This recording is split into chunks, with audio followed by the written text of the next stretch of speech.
अपनी मित्रता निभाने के चक्कर में अपनी बहन को, रुक्मणी को शिशुपाल के हवाले न करते, क्योंकि शिशुपाल तो जनता से भी लड़के लड़कियां उठाकर बेचता है और असुर उसे जहाज़ों में भर कर ले जाते हैं और उनसे सागर के उस पार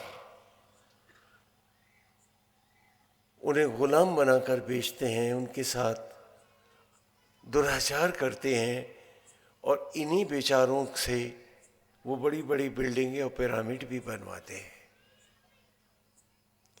असह्य पीड़ा है, मानवता तार तार हो रही है। महाराज निराश है कि उनका बेटा भी असुरों के साथ है।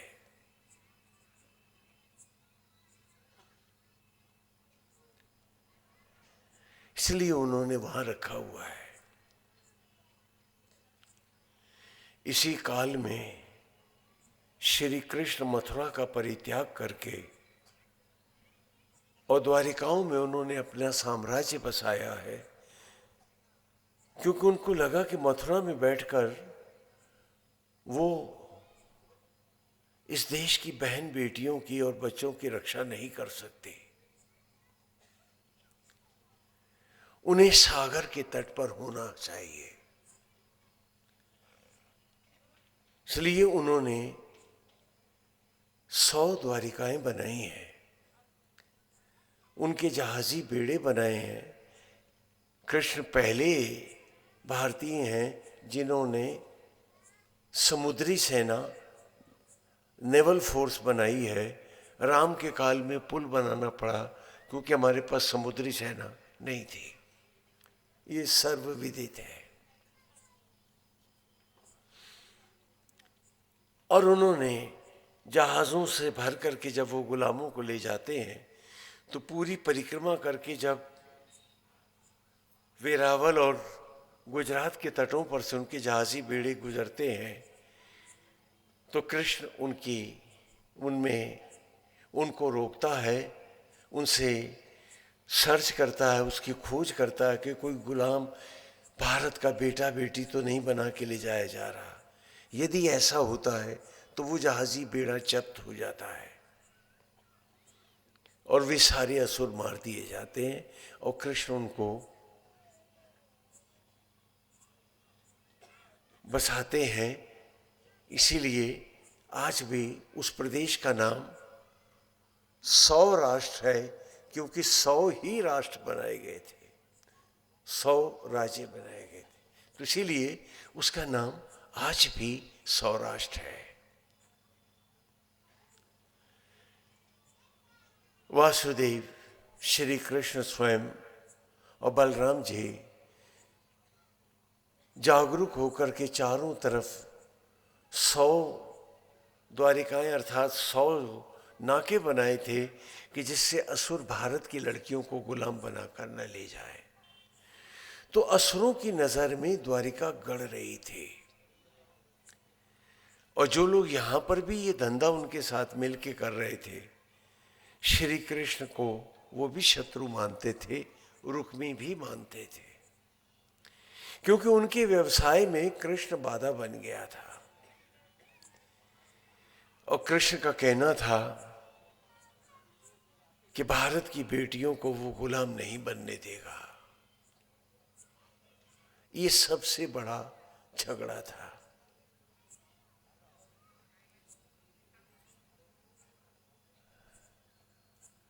समय बीतता रहा, उनके यशगान को चारण, भांड और सांगी लोग जगह जगह गाने लगे। अपने जीवन काल में ही श्री कृष्ण बहुत प्रसिद्ध हो गए थे और वो लोक गीतों के नायक माने जाते थे। गायक उन्हीं के भजन गाते थे, नाटक करके दिखाते थे। छोटी सी रुक्मणी ने भी उन गीतों को, उन लीलाओं को देखा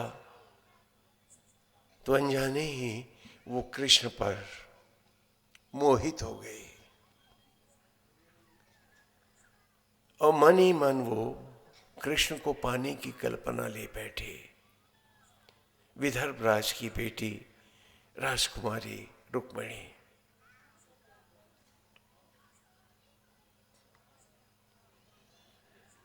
उसे पता था कि उसका भाई रुक्मी, शिशुपाल, जरासंध सब कृष्ण के खिलाफ है, लेकिन फिर भी वो मन ही मन कृष्ण को प्यार करने लगी।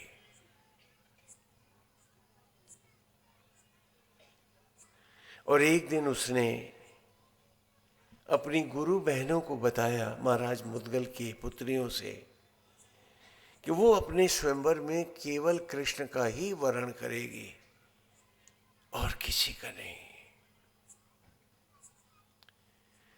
तो उन्होंने कहा कि क्या तुझे पता नहीं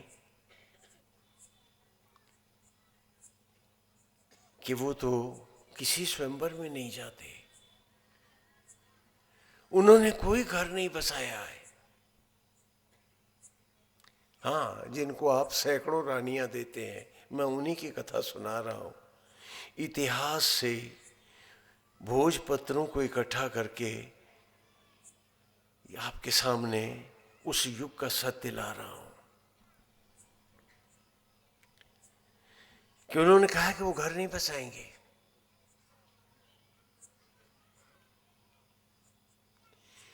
हर घर उनका घर होगा, वो प्राणी मात्र की सेवा और रक्षा करेंगे। वक्त ने उनको ऐसे ही भगवान नहीं माना, उनकी सेवाएं हैं।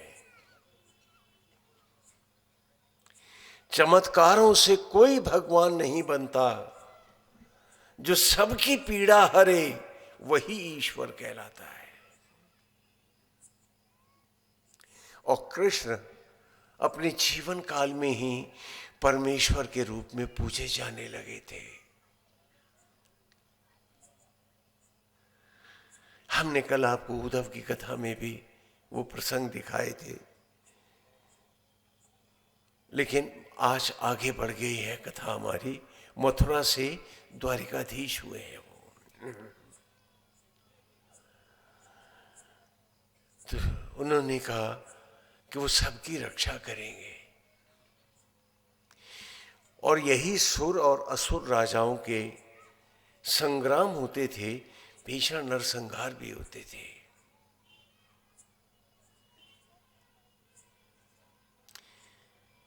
तो जब रुक्मिणी को पता चला कि वो तो ब्रह्मचारी है और वो कभी गृहस्थ नहीं होंगे, तो वो बहुत उदास हो गई, टूट गई। उसको गुरु पुत्रियों ने बताया कि रुक्मिणी मन की गांठें खोल ले, कहीं बहुत देर ना हो जाए।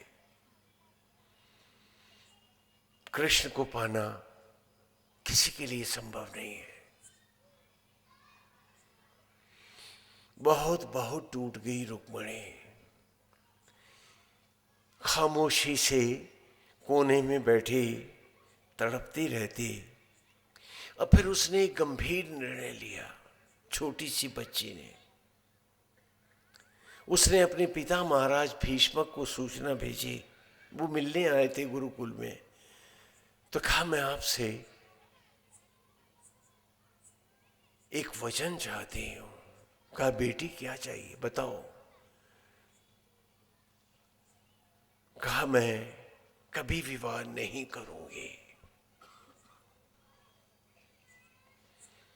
मैं भी ब्रह्मचारिणी बनकर रहूंगी। आप मुझे कभी भी स्वयंवर के लिए विवश नहीं करेंगे।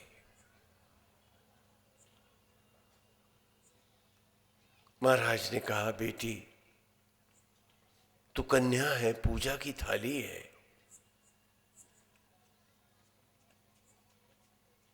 मैं सुर संस्कृति हूं जहां बेटियों का सम्मान सबसे ऊपर होता है। पति चयन का और स्वयंवर का अधिकार तेरा है।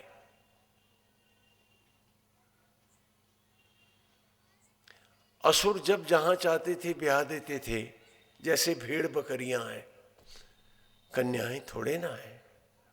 और आज आप लोग भी तो यही करते हैं कि हम तय करेंगे। कुछ गलत तो नहीं कह गया मैं? बोलिए, घर घर की बात है नहीं। ये असुरत्व का प्रभाव है कि आज हम अपनी बेटियों का सम्मान नहीं कर पाते हैं, जबकि सनातन धर्म ने पति चयन का अधिकार केवल कन्या को दिया है, पुरुष को भी नहीं। तो महाराज भीष्मक ने कहा, बेटी ये तुम्हारा अधिकार है और मैं कभी इस मर्यादा का उल्लंघन नहीं करूंगा। और तब रुक्मिणी ने मूर्तिकारों को बुलाया और कहा कि श्री कृष्ण स्वयं पद्मनाभ महाविष्णु है, उनकी मूर्ति बनाओ। मूर्तिकार बनाने लगे। उस जमाने में सॉफ्ट स्टोन की मूर्तियां नहीं बनती थी, चट्टानों पर ही बनाई जाती थी, हार्ड स्टोन पर। वो मूर्ति बनने लगी, बहुत समय लगता है उसमें। रोज आके देखती, धीरे धीरे रूप उभरता, उसे रोमांच होता। फिर एक दिन उसने कहा कि इनके चरणों में लक्ष्मी जी की जगह मेरे को बिठा दो। बच्ची की बात मूर्तिकारों ने मान ली और उनके चरणों में रुक्मिणी जी की ही मूर्ति पत्थर की बन उसमें उन्होंने उकेर दी, उभार दी। फिर उसने उनका छोटा सा मंदिर बनवाया अपने गुरुकुल में ही। और एक दिन उसने उस मूर्ति का वर्ण किया, उसी से विवाह कर लिया कि यदि मैं कृष्ण को नहीं पा सकती तो मैं इस मूर्ति के सहारे ही अब जीऊंगी। और वो तपस्या करने लगे।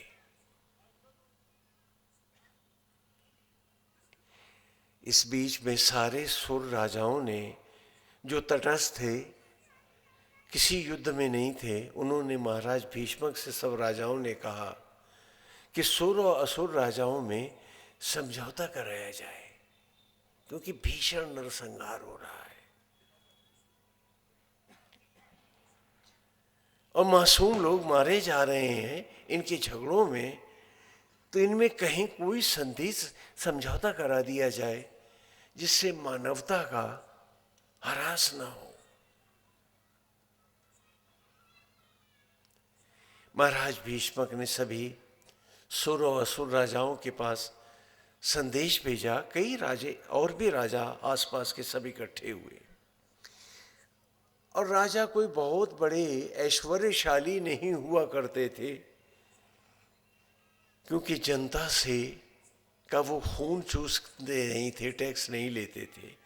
जो कुछ होता था न्यौछावर भाव से होता था, जो आज भी प्रभु की राह में न्यौछावर चलता है। यही धर्म था। जो जनता स्वेच्छा से दे आती थी उसी से सैन्य संचालन होता था, टैक्स वैक्स नहीं लगाए जाते थे। ये प्रणाली केवल मोहम्मदन पीरियड में शुरू हुई या असुरों के साथ थी, जब ये देश गुलाम बना मिडिल ईस्ट का। उससे पहले कोई टैक्सेशन नहीं था। जजिया तभी लगाए गए थे, उसे जजिया कहते थे। फिर जब ब्रिटिश गुलामी आई तो टैक्स आया। उससे पहले हर व्यक्ति न्यौछावर भाव से राजा का राजा को दान करता था, मंदिर का मंदिर को, धर्मशाला का धर्मशाला को, गौशाला का गौशाला को दे के प्रसन्न होता था, मैंने अपना धर्म निभाया है। यहां सब कुछ न्यौछावर भाव से होता था। ये भारत की संस्कृति थी और राष्ट्र भरत खंड कहलाता था, भारत कहलाता था। तो वो बड़े संपत्तिवान भी नहीं होते थे। जो जनता सहज धर्म भाव में करती थी उसी से राज, मंदिर, गुरुकुल भी चलते थे। हम बच्चों से भी फीस नहीं लेते थे। जो समाज न्यौछावर भाव में करता था लड़के उसी से विद्या अध्ययन करते थे, पढ़ते थे और अपने जीवन को धन्य करते थे। व्यवसाय जैसी कोई बात यहां नहीं थी। ये इकोनॉमिक्स का प्रेत तब पैदा नहीं हुआ था, अर्थशास्त्र का। बड़ा सरल, सहज और निर्मल जीवन होता था।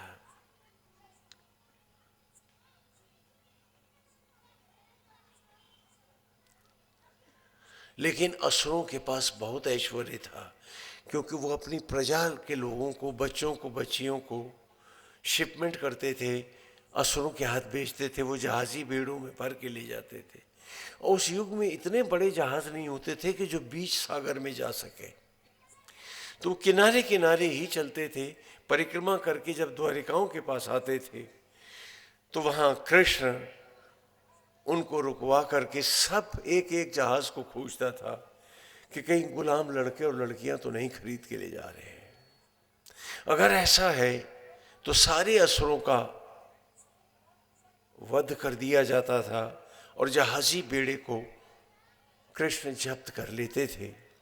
और ऐसे बहुत से जहाजी बेड़ों को जोड़ करके एक और बहुत बड़ा प्लेटफॉर्म बनाया गया था, जिसका नाम था भेंट द्वारिका। आजकल आप जाते हैं वो तो स्वामी जी भेंट द्वारिका कहाँ बताएं कहाँ है, वो जहाज ही बेड़ा था। और बीच